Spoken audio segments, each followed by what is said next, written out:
السلام علیکم۔ آج پیر ہے اکتوبر کی 12 تاریخ۔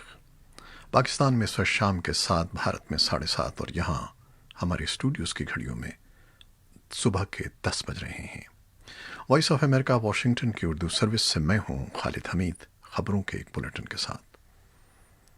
افغانستان میں امریکی فوج کے ایک ترجمان نے تصدیق کی ہے کہ جنوبی صوبے ہلمند میں جاری لڑائی میں افغان فوج کی مدد کے لیے متعدد اہدافی حملے کیے گئے ہیں۔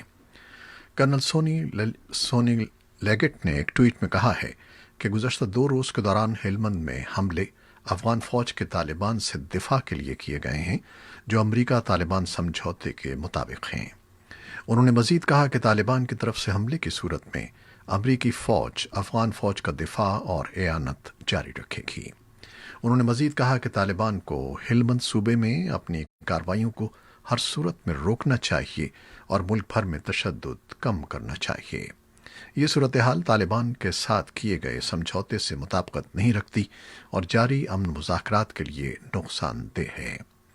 اسی دوران افغان صدارتی ترجمان صدیق صدیقی نے کہا ہے کہ افغان فوجیں ہلمند صوبے کے مرکز لشکر گاہ پہنچ گئی ہیں اور صوبے میں طالبان کی جانب سے قبضے میں لیے گئے مقامات کو واپس لے رہی ہیں۔ انہوں نے کابل میں ایک نیوز کانفرنس کو بتایا کہ ہلمند لڑائی میں طالبان کو بھی جانی نقصان اٹھانا پڑا ہے۔ طالبان کی طرف سے فوری طور پر کوئی رد عمل سامنے نہیں آیا ہے۔ اسرائیل نے کہا ہے کہ وہ امریکی F-35 جنگی طیاروں کی قطر کو فروخت کی مخالفت کرے گا تاکہ خطے میں اسرائیلی برتری برقرار رہے۔ اسرائیل کے انٹیلیجنس کے وزیر ایلی کوہن نے اتوار کو اسرائیلی آرمی ریڈیو کو بتایا کہ اسرائیل کے لیے اس کی سلامتی اور خطے میں برتری اہم ترین ترجیحات ہیں اور وہ اس سلسلے میں قطر کو ان جنگی طیاروں کی فروخت کے خلاف ہے۔ قطر کے علاوہ خطے کا ایک اور اہم ملک متحدہ عرب امارات بھی امریکہ سے F-35 طیارے خریدنا چاہتا ہے۔ امارات نے حال ہی میں امریکہ کی حمایت سے اسرائیل کے ساتھ تعلقات استوار کرنے کا ایک معاہدہ کیا تھا۔ اس کے بدلے امریکہ نے امارات کی اس درخواست پر غور کرنے کی یقین دہانی کرائی تھی۔ خبر رساں ادارے رائٹرز کے مطابق امارات اسرائیلی معاہدے کے بعد بعض اسرائیلی عہدیداروں نے امکان ظاہر کیا تھا کہ ہو سکتا ہے کہ قطر بھی اسرائیل کے ساتھ سفارتی تعلقات قائم کر لے۔ تاہم قطر نے اسرائیل فلسطین امن معاہدے تک ایسے کسی بھی امکان کو رد کیا تھا۔ آذربائیجان نے کہا ہے کہ آرمینیا کی فوج نے رات کو گانجا شہر پر گولہ باری کی ہے۔ آذربائیجان کی وزارت خارجہ نے ٹویٹر پر ایک بیان میں کہا ہے کہ آرمینیا کی مسلح افواج کے اس حملے میں 7 شہری ہلاک اور 39 زخمی ہوئے ہیں، جن میں بچے بھی شامل ہیں۔ ناگورنو کاراباخ کے مسئلے پر آرمینیا اور آذربائیجان کے درمیان ہفتے کے روز سے فائر بندی کا آغاز ہوا تھا۔ ماسکو میں 10 گھنٹے جاری رہنے والی بات چیت کے بعد دونوں فریقوں نے فائر بندی پر رضامندی کا اظہار کیا تھا۔ اس فائر بندی کا مقصد دونوں جانب سے قیدیوں کی رہائی اور ہلاک ہونے والوں کی لاشوں کا تبادلہ بھی کرنا تھا۔ مذاکرات کی ثالثی کرنے والے روسی وزیر خارجہ نے کہا ہے کہ فائر بندی کے نتیجے میں تنازع کو حل کرنے کے لیے مزید بات چیت کا راستہ ہموار ہوگا۔ اقوام متحدہ کے انسانی حقوق کے دفتر کی جانب سے کہا گیا ہے کہ انہیں غیر مصدقہ اطلاعات ملی ہیں کہ 27 ستمبر کو لڑائی کے آغاز کے بعد 50 سے زائد ہلاکتیں ہوئی ہیں، ان میں بچے بھی شامل ہیں۔ اس لڑائی میں تقریباً 400 فوجی ہلاک ہو چکے ہیں، جبکہ ہزاروں افراد کو اپنے گھروں کو چھوڑنا پڑا ہے۔ تازہ ترین اطلاعات کے مطابق آذربائیجان اور آرمینیا کے درمیان گزشتہ روز طے پانے والے جنگ بندی کے معاہدے کے باوجود دونوں ملکوں نے ایک دوسرے پر معاہدے کی خلاف ورزی کرنے کے الزامات لگائے ہیں۔ دونوں ملکوں کے درمیان جنگ بندی کا معاہدہ طے پانے سے پہلے اقوام متحدہ کی انسانی حقوق کی ہائی کمشنر نے اس بات پر تشویش کا اظہار کیا تھا کہ جنگ کے سبب پیدا شدہ صورتحال سے لوگوں کے لیے صحت کے مسائل بڑھ رہے ہیں۔ اقوام متحدہ کی ہائی کمشنر برائے انسانی حقوق میشل بیچلٹ کا کہنا تھا کہ جنگ کی وجہ سے بہت سے لوگوں کو تہہ خانوں میں پناہ لینی پڑی ہے۔ انہوں نے کہا کہ ایسے حالات میں کورونا وائرس کے پھیلاؤ کو روکنے کے لیے سماجی فاصلوں کی پابندی برقرار نہیں رکھی جا سکتی اور نہ ہی لوگوں کو پینے کا صاف پانی یا صاف ماحول دستیاب ہے۔ وائٹ ہاؤس کے ڈاکٹر نے تصدیق کی ہے کہ کورونا وائرس میں مبتلا امریکہ کے صدر ڈونلڈ ٹرمپ سے اب دوسروں میں وائرس پھیلنے کا خدشہ ختم ہو گیا ہے، جس کے بعد انہیں آئسولیشن ختم کرنے کی اجازت دے دی گئی ہے۔ وائٹ ہاؤس کے ڈاکٹر شان کانلی کی جانب سے جاری کیے گئے ایک بیان میں بتایا گیا ہے کہ ہفتے کی صبح صدر کا دوبارہ کورونا ٹیسٹ کیا گیا، جس کے بعد یہ پتہ چلا کہ اب صدر کسی دوسرے میں وائرس کی منتقلی کا باعث نہیں بن سکتے اور وہ احتیاط کے ساتھ آئسولیشن بھی ختم کر سکتے ہیں۔ بیان میں کہا گیا کہ گزشتہ 24 گھنٹوں کے دوران صدر ٹرمپ کو بخار نہیں ہوا، جبکہ کورونا کے دیگر علامات بھی نہیں ہیں۔ تاہم ڈاکٹرز نے یہ تصدیق نہیں کی کہ صدر ٹرمپ کا کورونا ٹیسٹ منفی آیا ہے یا نہیں۔ ڈاکٹر شان کانلی کے بیان سے قبل صدر ٹرمپ نے وائٹ ہاؤس میں اپنے حامیوں سے خطاب بھی کیا۔ کورونا میں مبتلا ہونے کے بعد اس تقریب کو صدر ٹرمپ کی انتخابی مہم کا دوبارہ آغاز قرار دیا جا رہا ہے۔ امن و امان کے حوالے سے پرامن مظاہرے کے سلسلے میں منعقدہ تقریب کا اہتمام بلیکسٹ فاؤنڈیشن نے کیا تھا، جس میں لاطینی اور سیاہ فام افراد کی اکثریت نے شرکت کی۔ صدر ٹرمپ نے وائٹ ہاؤس کی بالکنی سے مجمع سے خطاب سے قبل اپنا ماسک اتار دیا۔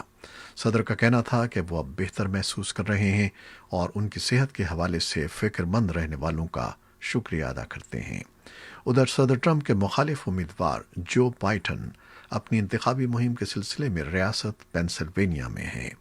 وہ سن 2016 کے بعد سے ریاست کا دورہ کرنے والے پہلے صدارتی امیدوار ہیں۔ ڈیموکریٹک پارٹی کی صدارتی مہم کے مطابق جو بائیڈن ریاست پینسلوینیا میں کاروباری شخصیات، محنت کش تنظیموں اور کمیونٹی کے دیگر افراد سے ملاقاتیں کریں گے۔ ڈیموکریٹک پارٹی کے مطابق کورونا وبا کے باعث جو بائیڈن کسی بڑے عوامی اجتماع سے خطاب نہیں کریں گے۔ پاکستان میں کورونا ایک بار پھر سر اٹھانے لگا ہے۔ وفاقی وزیر منصوبہ بندی اور ترقی اور کمانڈ اینڈ کنٹرول سینٹر کے سربراہ اسد عمر نے کہا ہے کہ گزشتہ ہفتے پاکستان میں کورونا کیسز کی تعداد میں 2% سے زیادہ اضافہ رہا۔ گزشتہ 24 گھنٹوں میں کورونا وبا کے مزید 385 نئے کیسز اور 10 اموات رپورٹ ہوئیں۔ طبی ماہرین کا کہنا ہے کہ عوام ٹیسٹنگ میں عدم دلچسپی کا اظہار کر رہے ہیں، ورنہ پاکستان میں کیسز کئی زیادہ ہیں، جبکہ اسلام آباد وبا پر قابو پانے کے لیے اسمارٹ لاک ڈاؤن کی پالیسی پر دوبارہ عمل پیرا ہو گیا ہے۔ چین میں کورونا کی مقامی منتقلی کے 9 کیسز رپورٹ ہوئے ہیں اور چنگڈاؤ شہر کی تمام 90 لاکھ آبادی کے کورونا ٹیسٹ کرانے کا اعلان کیا گیا ہے۔ پاکستان میں کورونا وائرس سے گزشتہ 24 گھنٹوں میں مزید 385 افراد متاثر ہوئے ہیں۔ حکام نے 24 گھنٹوں میں مزید 10 افراد کی ہلاکت کی تصدیق کی ہے۔ اسپین کے دارالحکومت میڈرڈ میں وبا کے پھیلاؤ کے باعث ایمرجنسی نافذ کر دی گئی ہے۔ بھارت میں پیر کو 66,000 سے زائد نئے کیسز رپورٹ ہوئے ہیں۔ بھارت میں وبا سے متاثرہ افراد کی تعداد 71 لاکھ سے تجاوز کر گئی ہے۔ آسٹریلیا میں سائنسدانوں نے تحقیق کی ہے کہ کووڈ 19 وائرس 28 دن تک ٹھوس سطحوں پر موجود رہ سکتا ہے۔ جریدے ویرالوجی جرنل میں آج پیر کے روز شائع ہونے والی تحقیق میں آسٹریلیا کی قومی سائنس ایجنسی سیسرو کے محققین کا کہنا ہے کہ یہ وائرس انتہائی مضبوط اور توانا ہوتا ہے اور وہ ہموار سطحوں پر 20 درجے سیلسیس پر 28 دن تک زندہ رہ سکتا ہے، جبکہ فلو کا وائرس یکساں حالات میں 17 دن تک زندہ رہتا ہے۔ محققین کا مزید کہنا ہے کہ کورونا وائرس 40 درجے سیلسیس پر 24 گھنٹے کے بعد متعدی نہیں رہتا۔ ان کا کہنا ہے کہ یہ وائرس کاغذ، کاپی، شیشے اور اسٹینلیس اسٹیل جیسی سطحوں پر بھی برقرار رہ سکتا ہے۔ برطانیہ میں وزیراعظم بورس جانسن آج پارلیمان میں تقریر کے دوران ملکی سطح پر لاک ڈاؤن کے بجائے کورونا وائرس سے متعلق ایک نئے الرٹ نظام کا اعلان کر رہے ہیں۔ اس نئے الرٹ نظام میں مختلف علاقوں کو ہلکے، درمیانے یا شدید خطرے کے حوالے سے تقسیم کیا جائے گا۔ ہلکے خطرے کے علاقوں میں شراب خانوں اور ریستورانوں پر محدود پیمانے پر پابندیاں عائد کی جائیں گی اور درمیانے اور شدید خطرے کے علاقوں میں پابندیوں کا درجہ بتدریج بڑھایا جائے گا اور شراب خانوں اور ریستورانوں کو بند کیا جائے گا۔ اس وقت دنیا بھر میں کورونا وائرس کے کیسز کی تعداد 3 کروڑ 74 لاکھ سے تجاوز کر چکی ہے اور ہلاکتوں کی تعداد بھی 10,75,942 تک پہنچ چکی ہے۔ امریکہ 77 لاکھ کیسز کے ساتھ بدستور سر فہرست ہے۔ بھارت میں سرکاری طور پر بتایا گیا ہے کہ وہاں کیسز کی تعداد 70 لاکھ سے بڑھ چکی ہے، جبکہ اموات کی تعداد بھی 1,08,334 ہو گئی ہے۔ منی لانڈرنگ اور دہشت گردی کے مالی وسائل کی روک تھام سے متعلق فائنینشل ایکشن ٹاسک فورس کے ذیلی ادارے ایشیا پیسیفک گروپ نے پاکستان کو منی لانڈرنگ اور دہشت گردی کے لیے مالی وسائل کی روک تھام سے متعلق بین الاقوامی ادارے فائنینشل ایکشن ٹاسک فورس کی تکنیکی سفارشات پر معمولی پیش رفت کرنے کی وجہ سے پاکستان کو مزید نگرانی کی فہرست میں برقرار رکھا ہے۔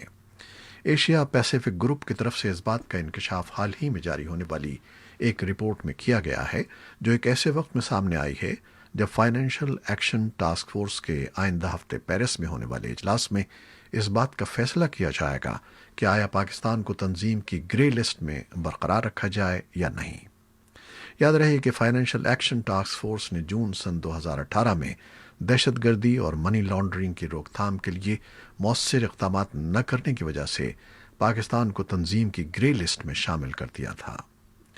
دوسری طرف پاکستان کے وزیر خارجہ شاہ محمود قریشی نے کہا ہے کہ ان کے بقول پاکستان کے فائنینشل ایکشن ٹاسک فورس کی تجویز کردہ 27 میں سے 21 سفارشات پر پوری طرح عمل درآمد کر دیا ہے، جبکہ باقی 6 کے حوالے سے بھی نمایاں پیش رفت کی ہے۔ اس لیے ان کے بقول پاکستان جلد فائنینشل ایکشن ٹاسک فورس کی گرے لسٹ سے نکل جائے گا۔ سپریم کورٹ آف پاکستان نے وزیر اعظم عمران خان کو اپنی پارٹی کے وکلاء ونگ انصاف لائرز فورم کی تقریب میں شرکت کرنے اور مبینہ طور پر وسائل کے غلط استعمال پر نوٹس جاری کر دیا ہے۔ سپریم کورٹ کے جج جسٹس قاضی فائز عیسیٰ کا کہنا ہے کہ عمران خان پورے ملک کے وزیر اعظم ہیں، لہذا بادی النظر میں ایک خاص گروپ کی تقریب میں شرکت کر کے وزیر اعظم نے یہ تاثر دیا کہ وہ اس کے حمایتی ہیں۔ جسٹس قاضی فائز عیسیٰ نے اس معاملے پر الگ بینچ تشکیل دینے کے لیے یہ معاملہ چیف جسٹس آف پاکستان کو بھجوا دیا ہے۔ یہ معاملہ پیر کو اس وقت زیر بحث آیا جب سپریم کورٹ کا 2 رکنی بینچ جسٹس قاضی فائز عیسیٰ کی سربراہی میں پنجاب میں محکمہ ریونیو سے متعلق ایک کیس کی سماعت کر رہا تھا۔ جسٹس قاضی فائز عیسیٰ نے ریمارکس دیے کہ وزیر اعظم نے پورے ملک سے ووٹ لیے ہیں، وہ کسی ایک جماعت کے نہیں بلکہ پاکستان کے وزیر اعظم ہیں۔ انہوں نے کنونشن سینٹر اسلام آباد میں وکلاء کی ایک تقریب میں شرکت کر کے کسی ایک گروپ کی حمایت کی ہے۔ یاد رہے کہ وزیر اعظم عمران خان نے 9 اکتوبر کو وفاقی دارالحکومت اسلام آباد کے کنونشن سینٹر میں انصاف لائرز فورم کی تقریب میں شرکت کی تھی۔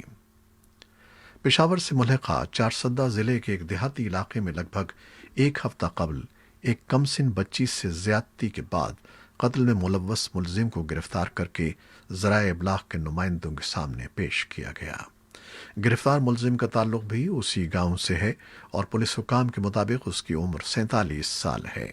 پولیس کا دعویٰ ہے کہ گرفتار ملزم ان مشتبہ افراد میں شامل تھا جن کو پہلے روز حراست میں لیا گیا تھا۔ اطلاعات کے مطابق چارسدہ میں ماضی قریب میں اس قسم کے 15 واقعات ہو چکے ہیں اور ان تمام واقعات میں ملوث ملزمان گرفتار کیے جا چکے ہیں۔ بلوچستان کے ضلع پنجگور سے اغوا ہونے والے 6 زائرین کا ابھی تک کوئی سراغ نہیں ملا ہے۔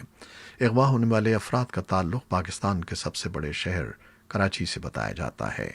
پنجگور کے ایک پولیس آفیسر نے اپنا نام ظاہر نہ کرنے کی شرط پر وائس آف امریکہ کے نامہ نگار مرتضیٰ زہری کو بتایا کہ یوں تو جس علاقے سے یہ لوگ اغوا ہوئے ہیں وہ پنجگور پولیس کے دائرہ اختیار میں نہیں آتا، تاہم اس سلسلے میں پولیس اور دیگر قانون نافذ کرنے والے اداروں کی جانب سے اغوا ہونے والے افراد کی تلاش جاری ہے۔ پولیس حکام کا کہنا ہے کہ اغوا کاروں نے گاڑی میں موجود 2 خواتین اور ایک ڈرائیور کو چھوڑ دیا جو اب پولیس کی نگرانی میں ایک مکان میں رہائش پذیر ہیں۔ یاد رہے کہ کورونا وائرس کی وبا رواں سال مارچ سے پاکستان سے تفتان کے راستے ایران اور عراق جانے والے زائرین کی آمد و رفت پر تاحال پابندی ہے۔ یہ تھی وہ خبریں جو فیس بک لائیو پر ہم نے آپ کے لیے پیش کی۔